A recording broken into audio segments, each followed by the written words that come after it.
Welcome again to Joe Stunner Boxing. I hope you're having a good week. Let's talk about Agit Kabayel, because I'm beginning to think people are forgetting about this guy again.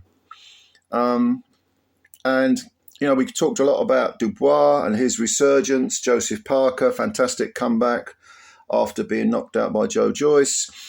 AJ, twice beaten, back-to-back by Usyk, 1-4 since then. But don't forget Kabayel, because Kabayel, renaissance is too meek a word when we talk about this guy. He's only 31. He's currently 25 wins with 17 KOs, no draws, no defeats.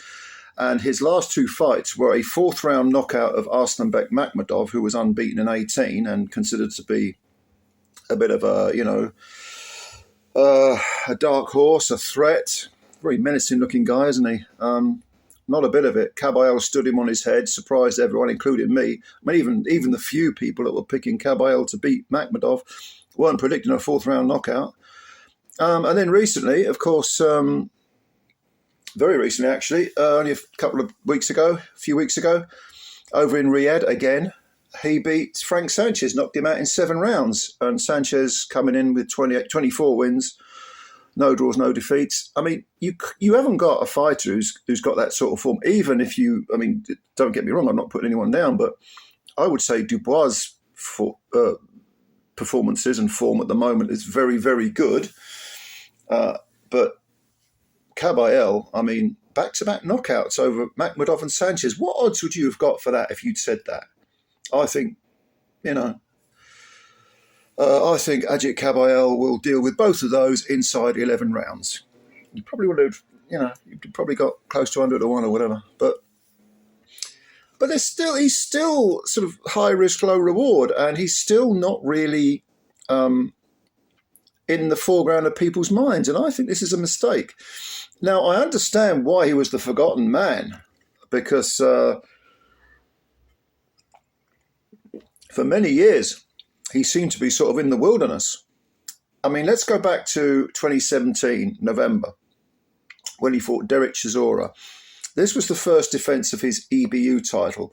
And Chisora at the time was 27 wins, 7 defeats, considered to be a threat. This was over in Monte Carlo, which is kind of like a dead zone for boxing. It's basically, they're fights in casinos. If you think the Riyadh atmosphere that's been berated, check out some of those Monte Carlo shows. They're just, if I was a fighter, I'd find it difficult to get motivated to fight over there. Maybe I'm exaggerating. I don't know, but that you would think he would build on that, right? But he only had one win the following year in 2018, which was a third-round knockout over a guy called Rov Kanin, who I'm not that familiar with. That was over in Germany. Then he fought Andrei Rudenko, won a unanimous 12-round decision in 2019. That was the only fight of 2019. Then he had one fight in 2020, which was a 10-round decision. Then in 2021, he had another fight, just one fight, which was a 12-round decision over Kevin Johnson. Treading water is too complimentary for that sort of form against that sort of opposition. And it seemed like he was just, pissing his career away, really. Is certainly getting rid of his peak years. In 2022, it was the same story.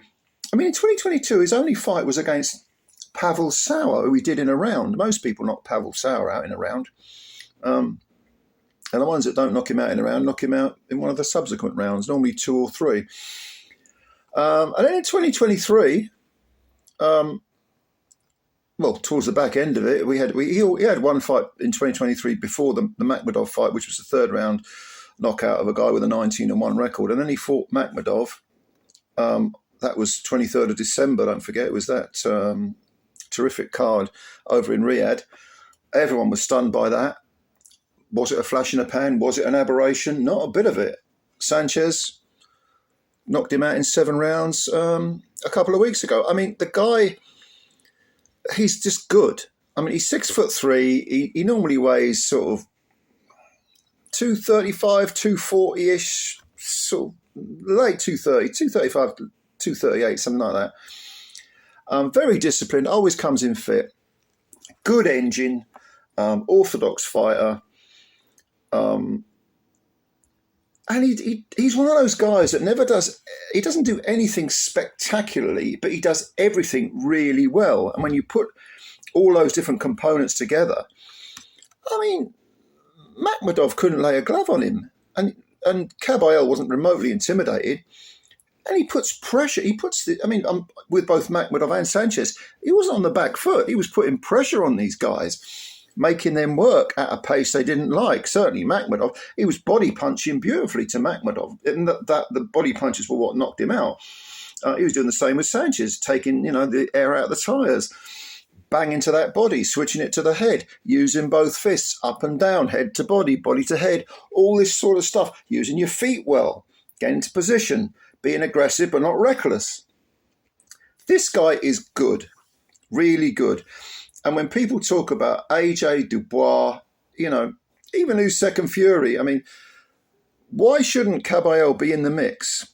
Now, I'm assuming he's going to be moving up the rankings. He's very close to the top of a couple of the ruling bodies anyway. But if you're talking about contenders, obviously Usyk's got all the belts. Fury, we know, is going to rematch him, or supposedly so.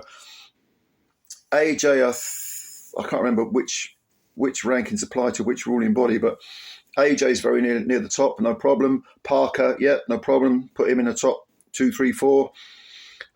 Dubois, he's earned the right to be in the mix. And Kabayel. So I would say those four as contenders, they're the top 4 contenders. Then a tier below, you've probably got Jared Anderson, I don't know, maybe a Joe Joyce. He looks like damaged goods to me. But those 4 that I mentioned are definitely the top 4 once you take Fury and Usyk out of the equation. They're the top 4. And it might come down to it that they have to fight each other. I don't know. But you know what? As both Dubois and Joseph Parker have proved, defeats don't matter. If ever Makhmudov and Sanchez want a bit of inspiration, they've only got to look at Dubois and Parker to know they both suffered very bad knockout defeats, and they've come back. And if Kabayel seems to have that I will fight anyone, anywhere sort of mentality. An awful lot of his fights have been in Germany. Like I say, he's fought in Monte Carlo. I think he's fought in Turkey as well. Riyadh twice on the bounce. He's travelled a bit, and he's 31 years old now. That's not old for a heavyweight. Not at all. Not at all. In fact, he's probably at his peak. So I want to see more of this guy. I like Kabayel a lot, and I want to see more of him against the top men. Whether it'll happen or not, I don't know. Like I say, high risk, low reward. But fingers crossed. He deserves it anyway. So big up Agit Kabayel. What do you think of him? Who do you think he should fight next? Who would you like to see him fight next? Comments below as normal. And please, if you're new to this channel, you could subscribe. That would be great, because you'd be helping out the channel a lot. And also hit that little like button, because they count the likes apparently. And I'm looking forward to reading your comments. All right. Thank you very much for your time as always. I will see you later. Bye for now.